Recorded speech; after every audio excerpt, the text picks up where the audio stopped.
So I'm coming from the frame point of a Facebook marketer, right? And I know that we have to think of things in an omni-channel fashion because performance marketing is talking about the whole funnel, omni-channel, all of that stuff. And to be fair, Google Ads isn't necessarily what I'm good at. I know I know why it's valuable. I know how to value it. But from your perspective, I'm really curious, like, how do you go about caring about the real world needs of clients when focusing on Google Ads? Because it seems like it's so easy to juice the numbers. And I don't know, like, I see so many folks saying those numbers just can't be real. The numbers are too high. Let me spend more. And then I spend a bunch more and I make no more money. Yeah. So I think we have to start from the principle that whenever you think you're influenced by some kind of ad out there, it puts a thought or it puts an idea in somebody's brain. And that idea sometimes ends up in the Google search field or somewhere alongside of, hey, I want to look for reviews of this product, or I want to look for YouTube reviews of that product. And as soon as you start using those products, it's very likely that Google is entering that touch point area, that whole journey, as we like to call it. Obviously, it will piggyback on the success of a top of funnel strategy that roll out through Facebook or TikTok or whatever. Obviously, that will piggyback on it, but you have to understand that as soon as you ignore that or neglect that impact on somebody's searching behavior or browsing behavior, that there will be others who will jump on that train and they'll benefit from the demand that you're generated. So that will be like the idea, the concept, the vision that I would present somebody who's skeptical of using Google Ads. That's the vision. And then you have the practical implementation of, hey, how does this affect my numbers? It's very common that we see overlap. It's very common that we see overlap in touch points, which will then require you to run your numbers on the larger scale of things. Don't just look at your channel's data and see it as a simplistic one-dimensional traffic acquisition channel, but rather zoom out, perform different tests, hold out tests if you really want to. I'm not a big fan of all or nothing. You can, on product level, if you have multiple products, you can hold out one product for a while and see if that impacts your overall product sales for that particular SKU. All that kind of stuff will help you to holistically approach it and then value Google Ads on a more realistic scale. And then maybe you're not that panicked about those inflated numbers anymore. Yeah, no, I love that, because one of the things that we talk about in Disruptor School, the Facebook Ads MBA program, and I feel like more and more people are getting around the world, is that platform level attribution has value, but also you can't look at the ROAS number, for instance, or like the CPM on any It's channel. not your favorite KPI, is it? Look at that, right? Yeah. So I think the great thing that you said here is looking at how it impacts everything and really thinking of it as part of the funnel. Because I'll tell you the complete inverse. Like, I remember taking a brand to paid social maybe 7-8 years ago, and it was like a hair supplement brand. And they were all Google ad experts. And I was running Facebook ads. They were like, we're getting a 12x on Google and we're getting a 2 on Facebook. And like, Facebook is dumb. And they got rid of it. And it's funny, they're still trying to hire for somebody to fit that role. And I think what they missed entirely is the idea of how they're complementary. You can't compare apples to apples, right? It's not the same thing. One allows, I like to think of it, and let me see what you think of this, is I like to think of it as Google is an intent conversion platform. Facebook is an intent creation platform. And if you think of them in that symbiotic fashion, a great use of Facebook ads or organic or YouTube or TikTok or whatever is to massively amplify the opportunity that Google has to bring in very high profit margin transactions. The thing is also, I think that's on point. I totally agree. I think what you have to be aware of is that there's obviously multiple stages that people go through.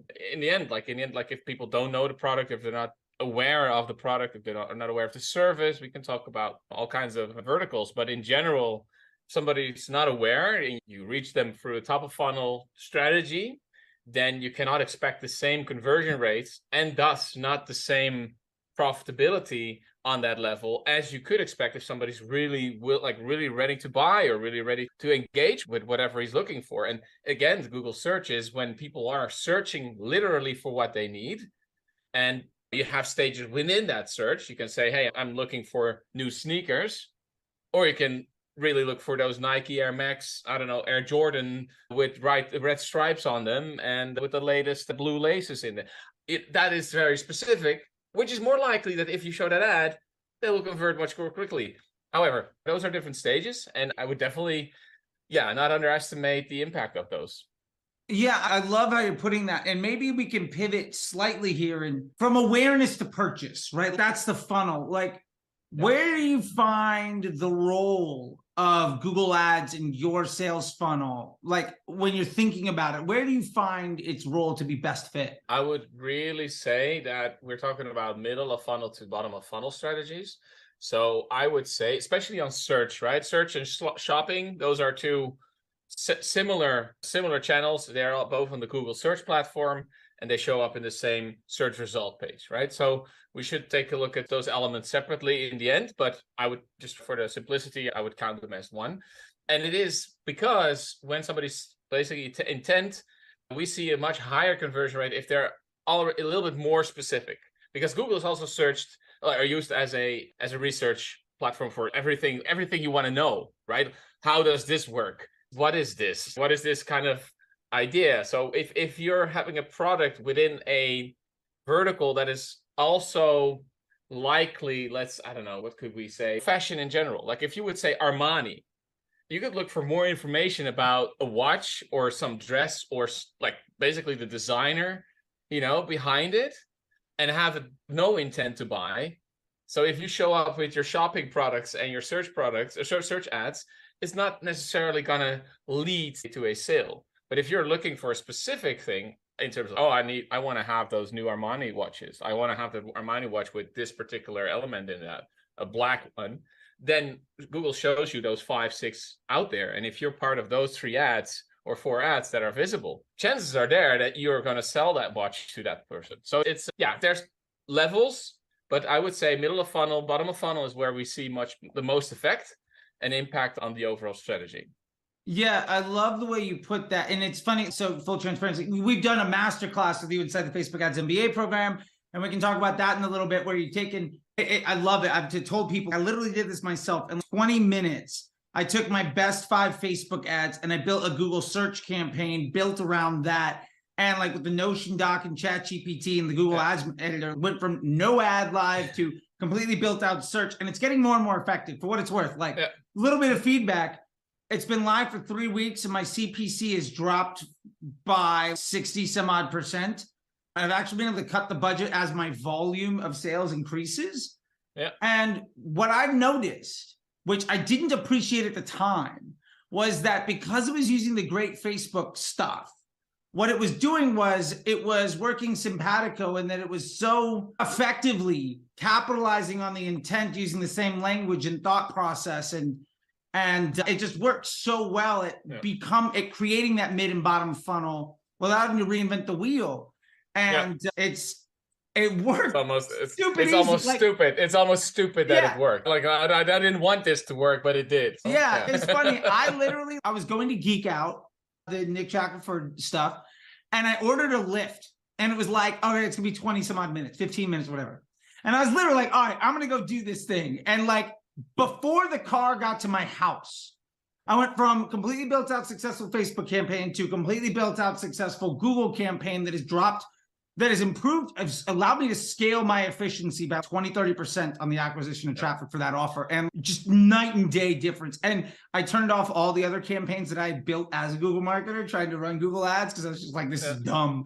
So for what it's worth, love that. We'll drop a link down below to that masterclass, because it's super crazy effective, and basically Facebook ads for Google search. Expanding on that, a question I have for you is maximizing your Google ads. What are some of the biggest mistakes or most common pitfalls people make all the time? Yeah. So I would say I want to just tune back to what you're saying about like how stupid easy it is to roll out a campaign. And this, I just want to emphasize on the fact that there's so many people out there that are showing Google Ads is this, and we're giving away so much value, and it's going to overwhelm. And obviously the technique behind that is very likely, I'm just going to overwhelm all the people right there. You can do it too, you can do it too. And then there's so much information overload. There you go. I need your help. It's basically a lead gen funnel, right? All the respect for those people out there. They're very solid guys in the web.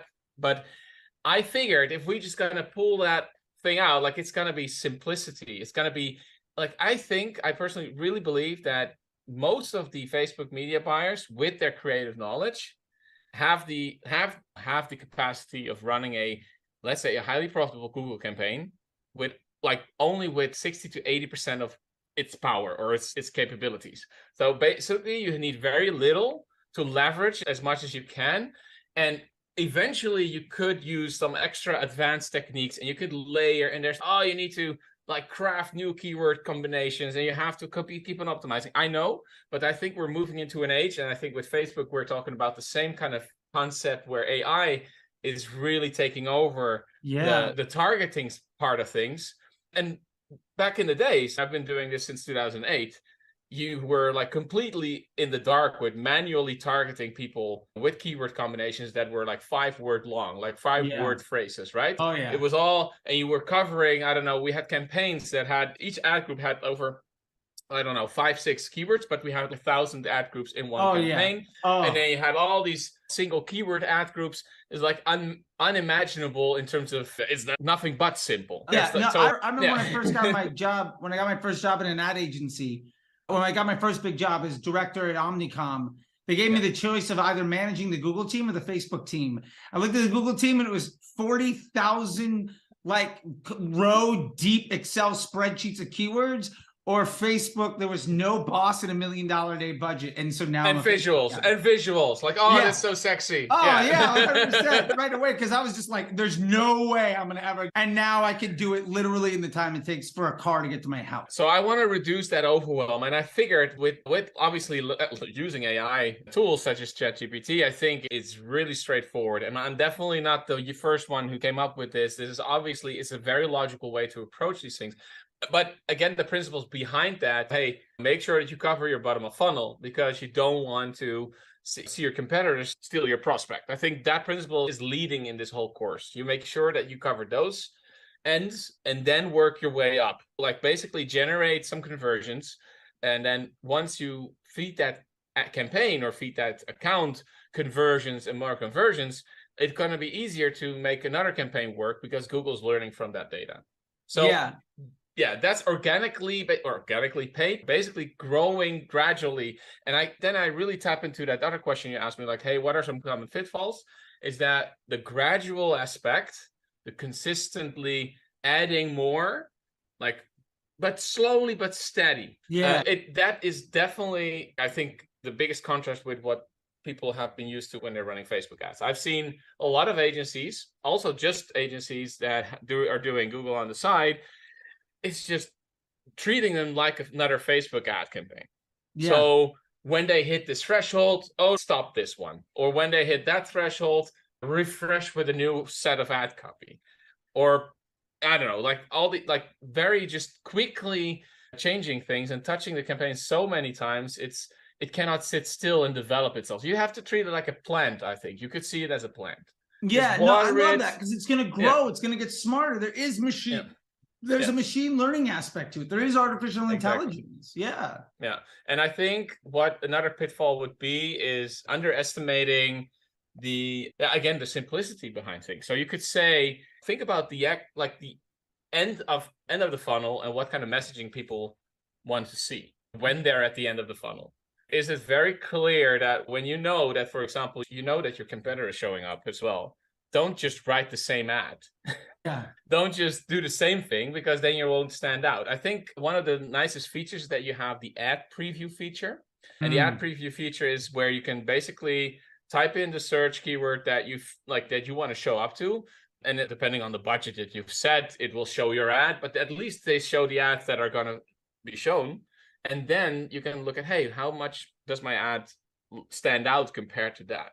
And I think a lot of people are like, especially back like the last 10 years, us Google Ads marketers are not that creative copywriters. Okay. So Yeah. and that opens up that opportunity for the Facebook marketers who have been like playing with language, playing with hooks and CTAs in all kinds of ways. Yeah. Leveraging that, I think, is a huge benefit. But the impatience that Facebook media buyers have is the threat behind that I would be careful with. No, I love that, because I say almost the exact same thing to Google folks that are coming into Facebook. It's just you learn how to speak a language and you want to talk in that way. But there are languages in the world, like, for instance, like you cannot translate English into German and say it in the same way because the vowels and the nouns all go in different spots. Like, it's very clear that you're not a native speaker. And when I see Google folks come into Facebook, they're not treating it with the same, like they're trying to be heavy DR marketers. And they're trying to say the copy is what's getting stuff going. Buy now. This is the price. Please give away the price and all the details before people click. Yeah. There's a coach out there with his own program that's very high ticket who teaches you how to be great at everything, even though his biggest claim to fame is being successful in a bull market. One of his things he teaches is DR copywriting. And it's just like the core of the way he teaches how to do Facebook and other copywriting is be as aggressive and disrespectful as possible, and then target your way down to people that want to do it. It's like, that's sort of, and Facebook is something different. And I love the idea of treat each discipline with the respect that it deserves, because they all have different capabilities and they're all built to do different things. And in my experience, I don't know how you feel about this, but Google, and to another extent, maybe Amazon, buyers tend to be really logical, great with, and the Facebook buyers that are really successful tend to be really great creative problem solvers.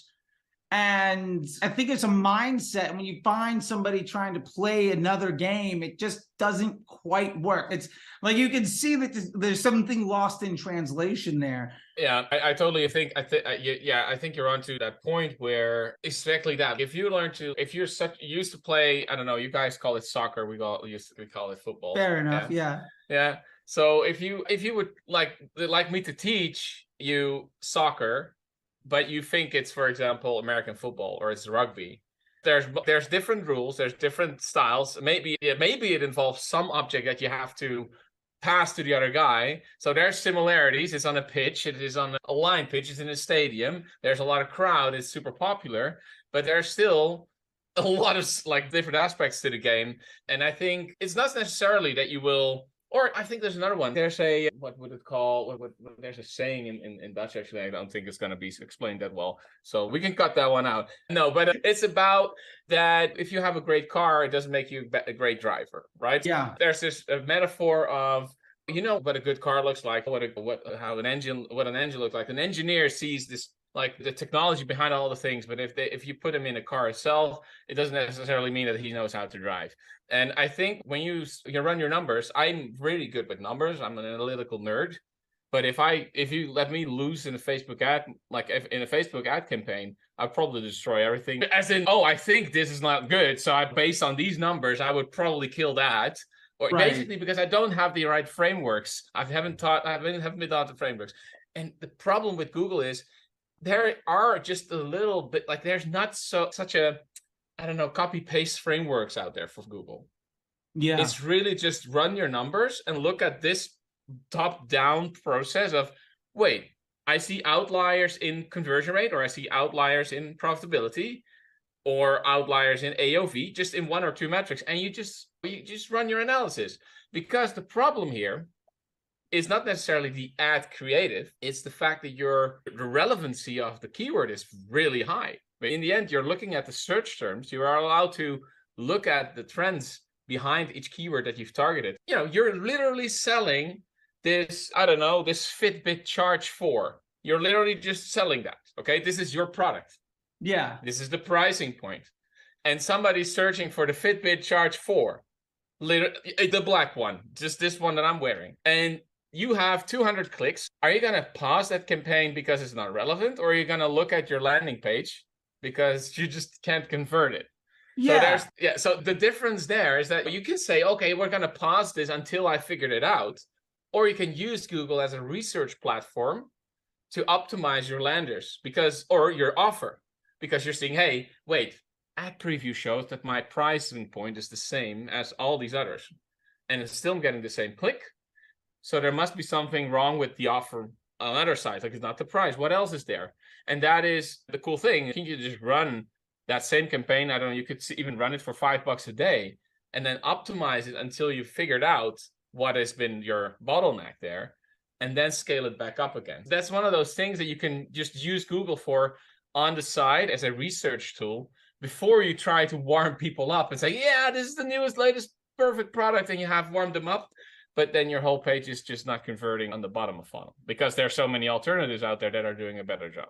No, I love that. It's about data integrity and figuring that out. I think that brings me to something we touched about earlier, but I'd love to just get your short view on it. Is just like understanding, is my Google Ads audience actually converting? Like, how to really understand this is the Google Ads issue, or this is Google Ads taking credit for things that are happening somewhere else, or this is something where it's a website problem, or how are you taking a look at identifying the pain point when something either looks too good or is soaking up a lot of spend, not really driving the bottom line?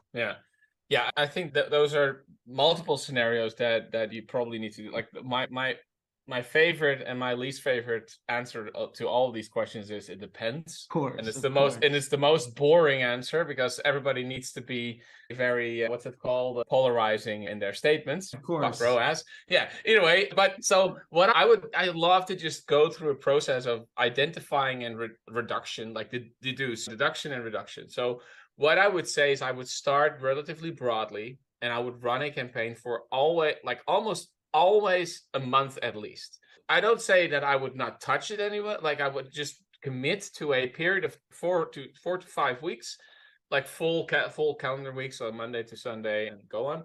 And then I would just gather data. And the data that I'm gathering is obviously on state level, on search term level, on ad level. There's going to be feedback that I'm getting from Google on that level. So you could say, hey, there's on this search term, we see these number of clicks.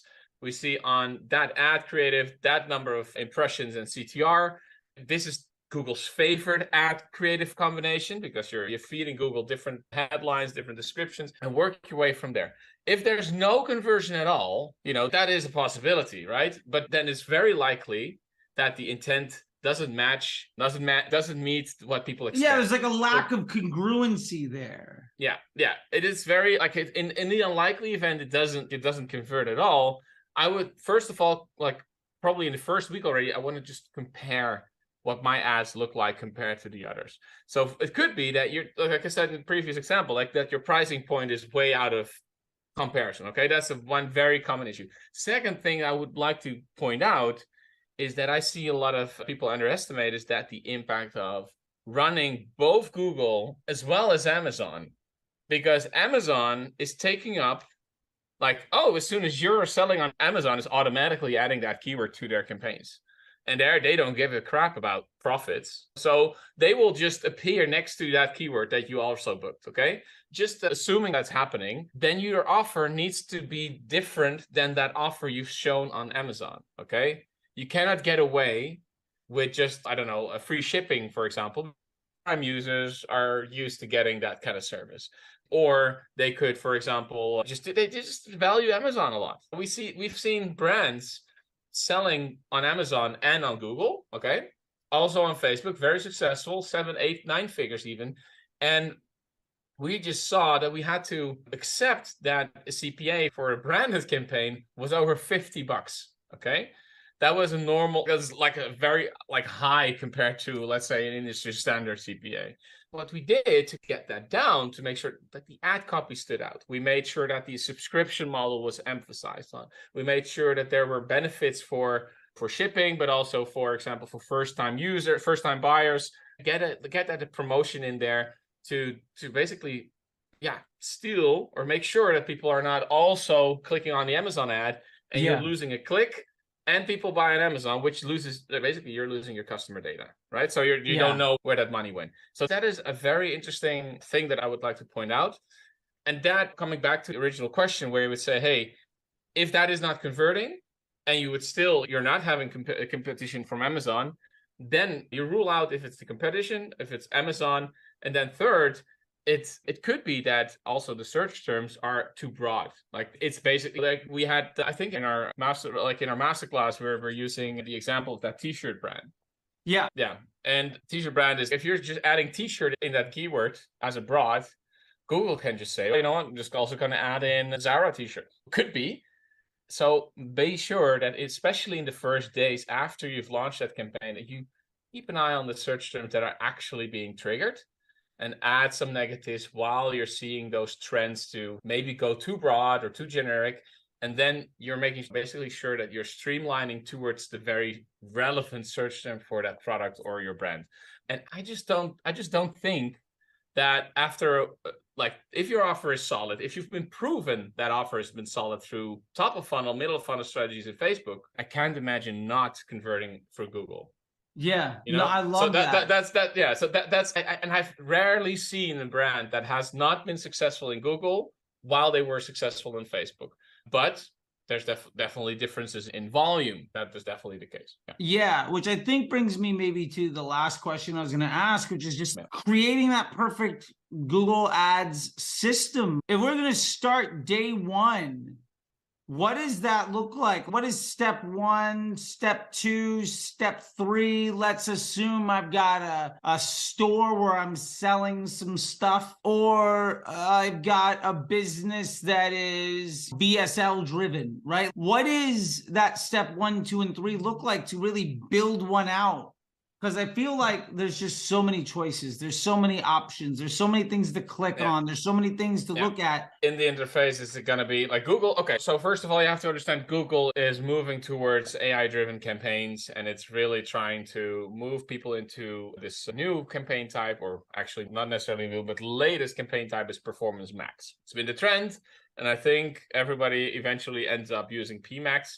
However, PMax is still in the construction phase in terms of transparency. It's not really showing all the details of the campaigns, and it's error prone. If you just give Google money and they promise like in the 4 weeks that it's running, it's likely going to convert. But if it doesn't, you don't know why it's not. And if it does, you don't know why it is. There's just a limited insight. I'm not like against using and testing that stuff, but if you're just getting into the interface and there's a lot of choice, I would definitely start with Google search. It's also why we started the masterclass with that. It's because you're building up that knowledge around the prospect on the Google search platform. And the knowledge, I think, is valuable for the reasons I've previously mentioned, not only to generate sales that, you know, could even fall in the hands of your competitors, but also to research on what people are actually, what language do they use in order to find your product? What kind of search terms are used? What are your competitors on the search field? So you can look at their ads and look at what they're doing on Facebook and compare and learn and evolve in your complete strategy. Okay, so that's, I think, where you should start. The second step, and that's also going to be under construction, is obviously Google Shopping. If you're running e-commerce and you're not on Google Shopping, you're going to miss out on a lot of opportunities simply because people see the product, they see the price. After they search for it and they haven't clicked on it yet, you're not paying for anything. So, right, you're only paying for the click. So unless your product is, I don't know, a terrible product and you're competing against 25 other companies or stores, it's just very common sense. Like, it's common sense that you're also running Google Shopping. Okay, those two things I would definitely take into account.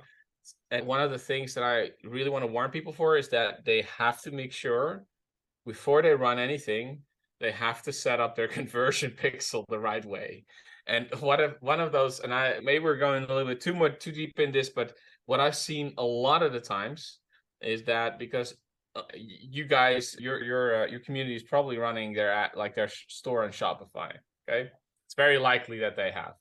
And Shopify and Google are partners. Okay, they are friends. They go hand in hand, and it's because Shopify is getting a nice Google Premier Partner kickback fee from Google. So they have their Google native app inside of that. Okay, it's where they earn money. So what happens is that if you use the Google native app, and you're very likely just going to use it because it's very user friendly. You connect the app and you set up your campaign, you set up the billing, and you're almost done running everything just very quickly. But as soon as you start using that feature, on the one end, it's conversion tracking. Conversion tracking is set up through the Google Shopping or the Google app.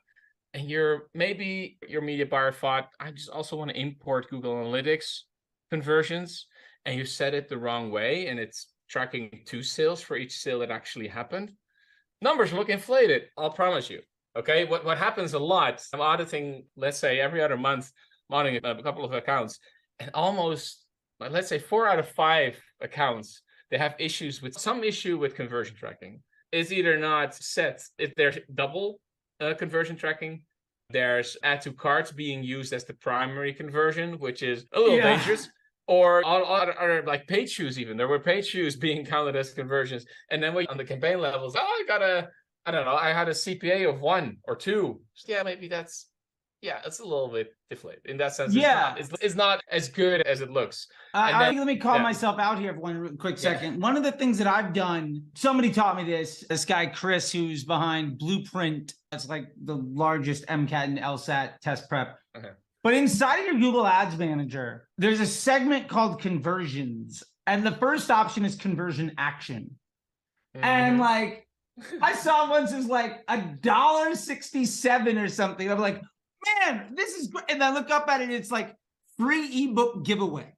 Oh, we're not making it. Gotta be fair. I think the guy was also buying leads for about $2.50. So the free ebook giveaway was actually helpful, but like it wasn't the thing. If you have a bunch of stuff, it's the easiest way to QA ever, because the report literally tells you, okay, there's 173 of these things. Okay, 112 of them are this, 40 of them are this, and then there's 6 that are actually the one you want to go to.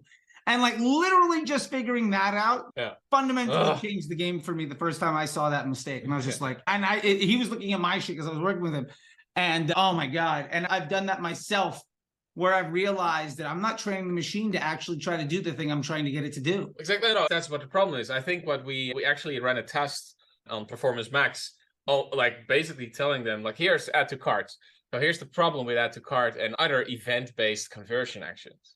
Okay, and especially with PMax, PMax is delivering on, and for the people that know what PMax is, Performance Max, it runs through the complete Google Ads inventory. Okay, so we're talking about Google Search, Shopping, Display, YouTube, and Discovery, which is Gmail ads and the Discovery feed that people have on their Android phone. Okay, so what happens is it's just blasting out there. It's very cheap inventory because there's a lot of that, right? Meaning that it just generates a lot of touch points, and it generates a lot of data points of, oh yeah, inside, machine learning is doing its job, and eventually it will hit successes and learn from that. However, if you put in there the add to cart or initiate checkout or whatever event-based metric, event-based conversion, here's the problem with the display network. There's a lot of shitty websites out there that are part of that display network, and it's being abused by bots. So what happens is they just see, oh, this is another site that runs. They're just clicking through. They're making bots click on the ad, and they feed Google with bot click events. And you're seeing, I see a lot of add to carts. I just don't see any conversion, any purchase from it. But Google is, this website is probably the best website to deliver the ads to. So it's going to feed that inventory with those kinds of sites. I've seen a lot of, I'm probably not going to do that again. I think we tested it twice and we saw abysmal results. So not recommended. So don't do that. Like really stay away from it. And the problem is with lead gen, it's a similar thing. Like lead gen is obviously, a lot of those is based on events. So if you're doing a VSL or that kind of stuff, PMax is probably not the type of campaign you want to start with anyway, because again, you don't have a benchmark, you don't have the what is normal kind of thing. And if you don't have that, you easily believe that Google is doing a great job, and then you end up just losing a lot of money. Yeah. My man, I really appreciate this. I want to take the last moment we have here and just talk about the masterclass. We've referenced it a few times, and this is Google search or Facebook advertisers. I'll leave it with this, and then you can describe it and maybe take us out with it. But I'd love for you to tell us the what, start with the why, and then get us into what it is, what people can expect, and what the outcome might be from it. Because I think earlier I talked about my experience, but I'm just one person. I would love to know, you came up with this. What is this thing you saw? Walk me through it. Yeah. So I would say that after 15 years of PC running Google Ads, I've been around for a while. And I've seen Google Ads transform from a very nerdy technical kind of channel for performance marketers, turn into much more of a dynamic, creative marketing channel that can run top to bottom, like in terms of funnel. Okay. And what I found in the last couple of years, I've been seeing that development like gradually move towards those AI driven campaigns. Okay. Like smart bidding technology is you just give Google a little bit of data and Google will optimize your bids so you're running a profitable campaign. Okay. What I've seen as well, especially in the last 5 years since I've been more involved in agency world, where I've been speaking to a lot of Facebook agencies out there, I've been connecting with people like you on Geek Out as well, where we say, hey, this is what are some typical, I want to stay away from Google because they still have that name of a boring plain text channel. And it's like, I just want to stay away. Yeah, we tested it once, but it didn't work. And I heard that over and over again. I was like, what? It's so easy. It's so easy if you just understand the principles behind Google. But then I talked to those Facebook media buyers, and they all just used all these, I don't know, all these phrases like this is the sneak attack framework, and that's the whatever method. Yeah, so all these methods out there. And I just understood that there's, oh wait, so like this is just, they just follow a proven process and they copy paste it on this, like copy paste it to Facebook, and maybe it works fine. And they have another option and have another option, and they have another option. But basically, there's like this nice playbook that you can go through, and then you have success with Facebook ads. That's it.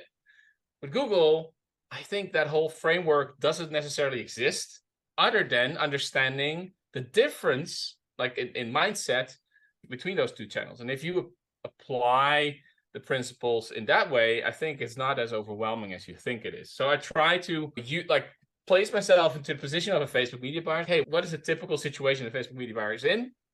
And what are some typical pitfalls I've heard over the last years? What are some typical things that people have been doing when I've encountered, when I've done audits with them, when I've been training them? And then, yeah, basically combine that all into the masterclass. Hey, these are typical mindset problems that you might encounter and you need to stay away from. And instead, you have to do this when you start your new campaign. And basically, that's the first part. And the second part is that we're just going to walk you through the setup. Like these are the essentials that you need to take into account before setting up the campaign. And then the actual campaign walkthrough, the campaign setup walkthrough, is the final chapter of the series. And yeah, it's been like super powerful, as you said. Like you could basically do it. We do it live, right? We do it live in the session. Like quite literally, it's like a 30-minute video, and you go from done, like from zero to completely built out. Yeah, I've been I've been doing improv on. Okay, give me a brand name that I need to mimic, and I'm just going to set up that campaign based on the existing ad copy in their Facebook ads. I use Facebook assets, like the ad library, and I'm just going to pull in that data, and I'm just going to let ChatGPT come up with a structure, and I'm going to show you how to import that in Google Ads Editor. It's like taking you by the hand, basically, from A to B and C. And then obviously we're gonna talk about next steps on like how to run it from day one to the first month. Yeah, and obviously expand with Google Shopping, which is I think the next step in the bottom of funnel that you should cover as an agency. Yeah, I love it. I love it. And it's super exciting. And I think what I love more than anything is it allows somebody to leverage what they're good at. And then it's a tool that does the translation for you and all the work. Yeah. And I can talk from personal experience, having done it. When I launched, day one was like $5-6 clicks or whatever. Today I'm getting clicks for $1.35. And the volume of traffic that I'm getting out of it has actually gone up as my budget is coming down. And just I've been messing with it just to see what does this work. And I think even when following the rules, I did everything. And then I went back at the end and added some Facebook thinking. And it took me 2 weeks to unpack all the Facebook dumb ideas. And like I DM'd you, I was like, this doesn't seem to work. He did this thing. Oh, of course. And even then, like it's on my playlist to do. It's on my list of things to do today. Like while having lunch today, I'm going to build another Google Ads, a search campaign from a successful Facebook budget. And like the idea that I'm literally just going to be sitting here, like having some fish and on my free time, just setting the machine. Okay, do that thing. Cool. And then it's, oh, I'm ready for the next step. Okay, cool. Hit the button. Done. All right. Yeah, And compare that to the overwhelm that people feel like when there's, oh, Google, oh, no, I'm going to step away. Never mind. Let me play with Facebook. That's fine, but Google, don't touch it. But that's exactly what I try to achieve. It's so much easier than people think. Just be sure, again, like hygiene is everything. Make sure that you base your decision on the right data. And that's the data nerd in me that needs to set the disclaimer right there. Don't just throw like a huge budget to it and think that Google is just going to magically find all the customers. It requires some guidance, especially if there's no account history, if there's nothing in that campaign that has been proven anything. So yeah, but gradually, I think that's the experimental mindset right there. I think it's really cool. I'll tell you the one optimization that I've been doing to it, and then maybe let you go and talk about, you can tell people where to find you and all that stuff. And by the way, the masterclass we're talking about, I'll drop a link down below so you can check it out. You can also just find it on disruptorschool.com. It's it's Google search for Facebook ads. It's literally disruptorschool.com/Google search for Facebook ads. Check that out. I should probably I'm going to set up a Google search campaign for it, like immediately after this. When people look for it, it's right there. Very smart. Literally using everything we're talking about, and I'm going to do that over lunch, which is just dumb. Yeah. I'm so excited. But here's what I did. Is it made a campaign with 3 different ad groups in it. And one ad group was getting all the money and the cost was a little high. So what I started doing was just notching down the bid. Like, I think it was at like 100, like I knocked down the bid by 5% until the other ad groups started to get budget. And then the cost kept coming down and coming down. And I've been basically just bringing down my bid on a regular basis. And the cost has just been continually getting better. And the quality of the traffic has improved too. And I think I'm just literally telling, like, my impression is I'm telling Google, this is what I want to do, but I'm not willing to overpay.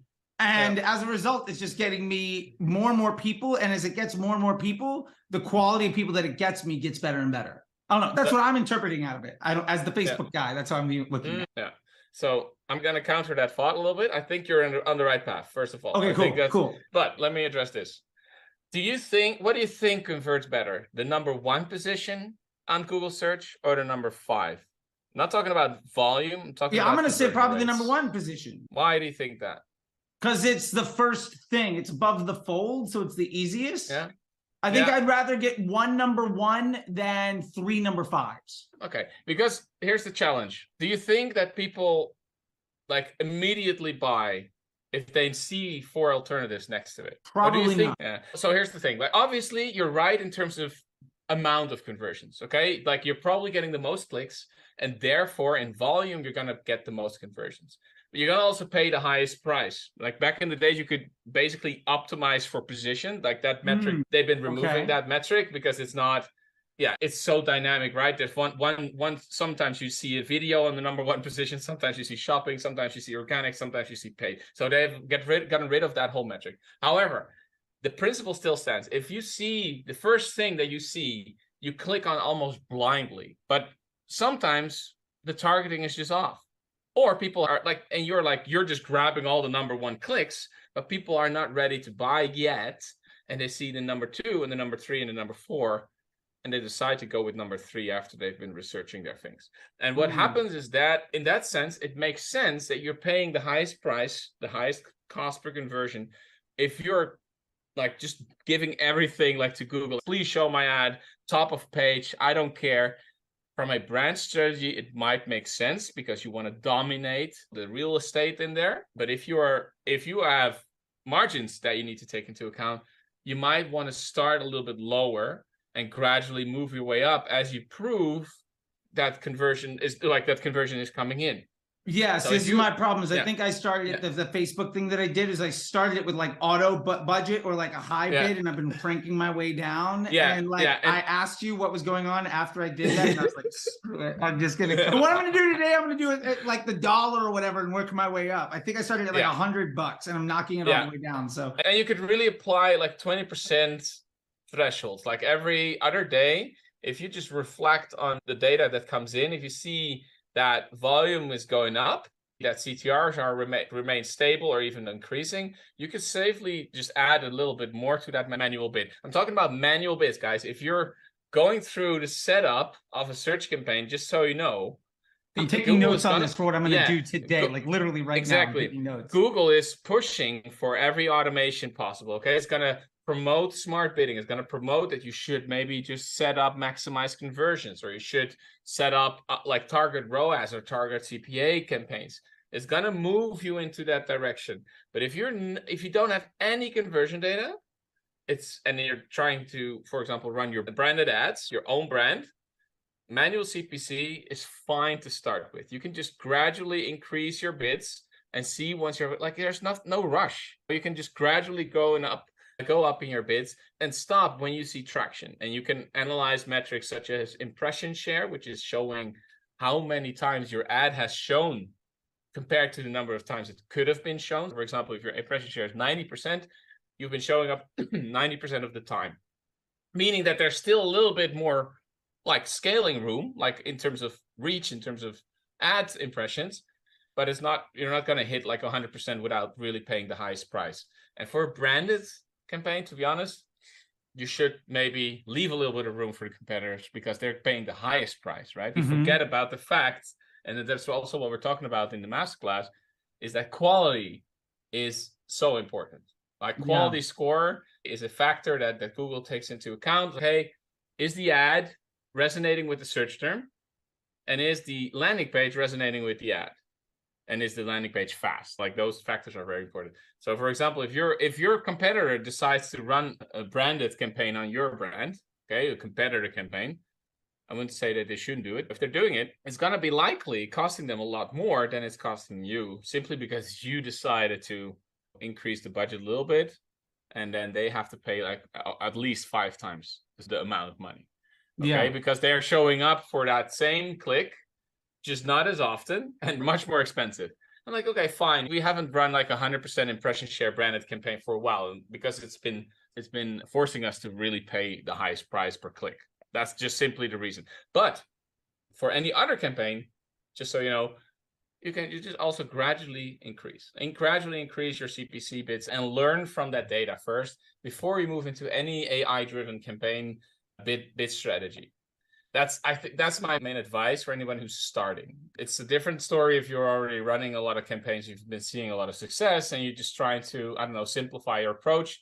Then there's different scenarios. But we can definitely talk about in a hot seat session, Charlie, if you're up for that. Yeah, 100%. We can bring you back into Disruptor School just for one of those things. And for the folks in Disruptor School, they can get that too. My man, this has been super awesome. I really appreciate it. And let me leave you with the last word. I'll just say this. Thank you a lot. This has been super informative and exciting, and I'm really appreciative. And I just want you to make sure that if anybody wants to find you, they know where to get you. Anything that you want to say, anything you want to plug, let me leave you the last word. And we can go from there, man. Thank you so much. It's been a pleasure that I was on. Yeah, people can find me on ecom-ads.com, which is the agency that I've been running for a couple of years now. But if you search for Raoul van Heerden on Twitter or on Facebook or LinkedIn, we can connect, and definitely we can talk about more advanced strategies if there's any need to. Yeah, connect and show some love. If you found the masterclass helpful, obviously, that's going to be highly appreciated. I love it, man. Thank you so much, dude. I will talk to you later. Thanks, dude.